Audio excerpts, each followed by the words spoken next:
Voilà pour vous une petite question rapide. Où se trouve la plus grande réserve d'or sur Terre?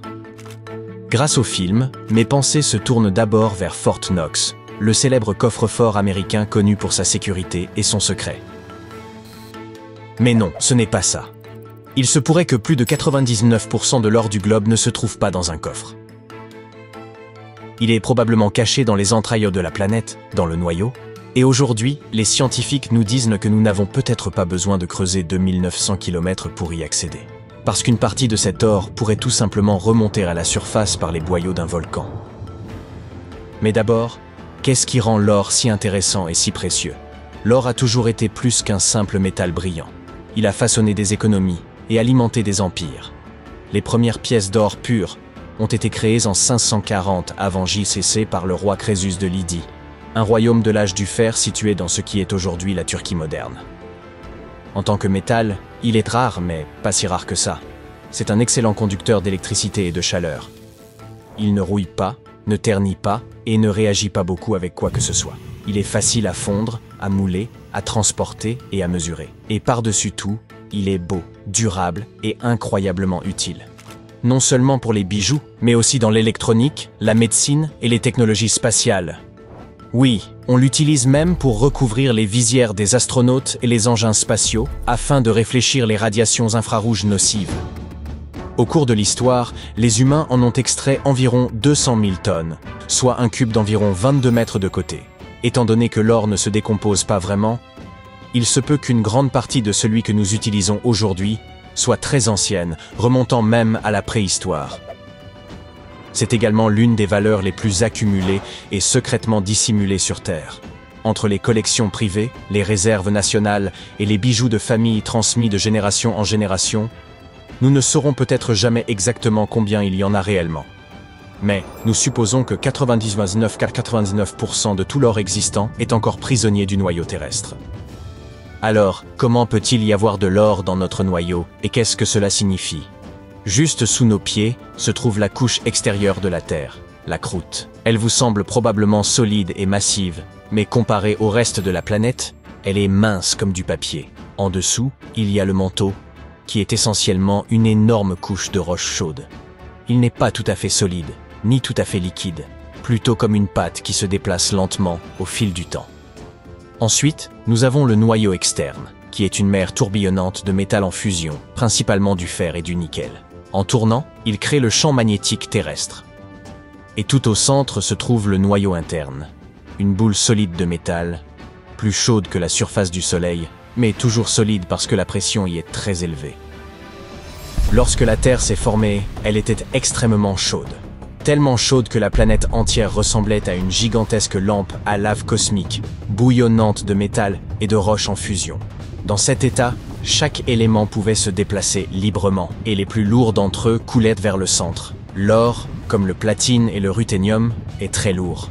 Ces métaux ont donc naturellement coulé vers le noyau lors d'un processus appelé différenciation planétaire. C'est un peu comme de l'huile et de l'eau dans une bouteille. Si vous secouez le mélange puis le laissez se stabiliser, la substance la plus lourde coulera vers le fond et la plus légère montera vers la surface. Dans le cas de la Terre, les matériaux les plus légers ont flotté vers le haut et ont fini par former la croûte. L'or a une caractéristique vraiment fascinante. Il adore s'accrocher au fer. Du coup, les scientifiques disent qu'il est sidérophile, ce qui signifie littéralement amoureux du fer. Ainsi, lorsque le fer a commencé à couler, l'or l'a suivi vers le centre de la planète. En plus de cela, l'or est extrêmement lourd, presque 20 fois plus lourd que l'eau. La gravité a donc aidé à l'attirer encore plus profondément.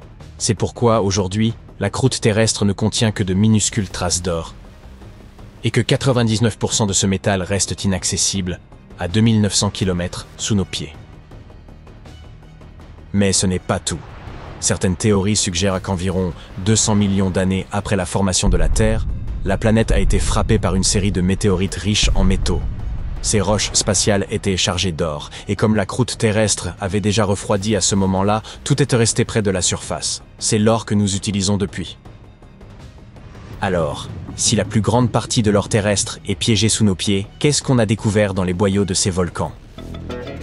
Eh bien, des scientifiques ont étudié des roches volcaniques à Hawaï, et ils ont découvert qu'elle contenait une version rare de l'élément ruthénium, appelé ruthénium 100.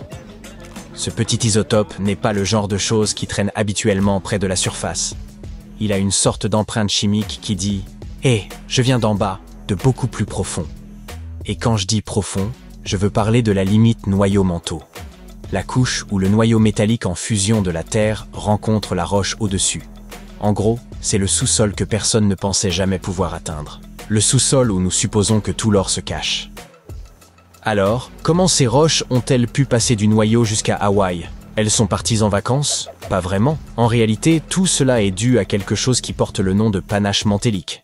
Nous savons que la partie inférieure de la Terre, près du noyau, est extrêmement chaude. De temps en temps, une grosse masse de roches surchauffées commence à monter à travers le manteau.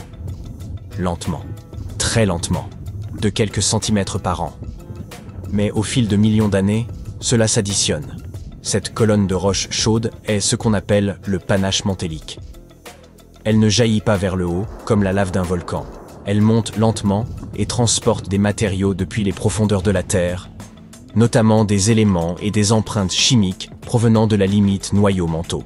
Mais voici le plus incroyable. Lorsque ce panache atteint enfin la surface, il perce la croûte et crée un point chaud volcanique. C'est ce qui s'est passé à Hawaï. Les îles ont littéralement pour origine toute cette plomberie des profondeurs. La lave qui y jaillit n'est pas simplement de la roche de surface fondue. C'est un mélange de matériaux ayant voyagé sur des milliers de kilomètres. Mais je vous entends vous poser la question. Mais alors, qu'en est-il de l'or? Malheureusement, nous ne parlons pas ici de lingots expulsés par la bouche d'un volcan.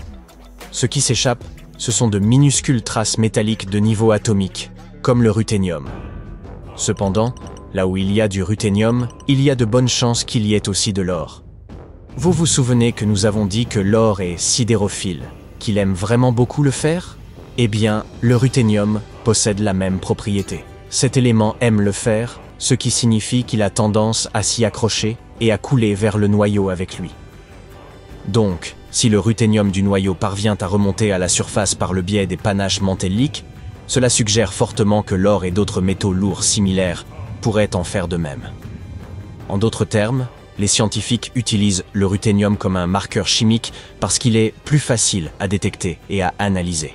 Cela signifie que l'or pourrait aussi être présent, mais en des quantités trop faibles pour être mesurées avec nos instruments actuels. Cette découverte suggère que tous les éléments sidérophiles s'échappent du noyau. Mais cela nous pose une nouvelle question. Est-ce que ça s'est déjà produit auparavant? Et si oui, qu'est-ce que cela pourrait signifier? Peut-être que le noyau de la Terre laisse remonter des métaux depuis tout ce temps et que nous n'avons jamais rien remarqué? La vérité est que nous ne faisons encore que gratter la surface, ou dans ce cas, le noyau. Pour autant que nous le sachions, ce genre de fuite provenant des profondeurs se produit depuis des millions, voire des milliards d'années. Mais jusqu'à présent, nous n'avions pas les outils pour le remarquer. La technologie que les scientifiques utilisent pour détecter le ruthénium 100 est toute nouvelle.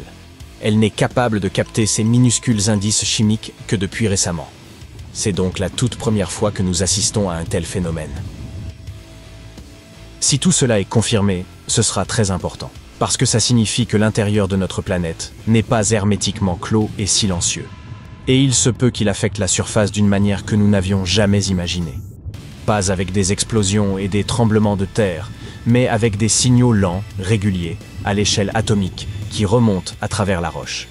Nous commençons à peine à détecter ces signaux. Des métaux rares effectuent un périple vers la surface. Mais il se passe encore pas mal de choses dans les profondeurs de la Terre. Il ne s'agit pas d'une découverte ponctuelle. Cela pourrait même être le début d'une toute nouvelle façon de comprendre notre planète.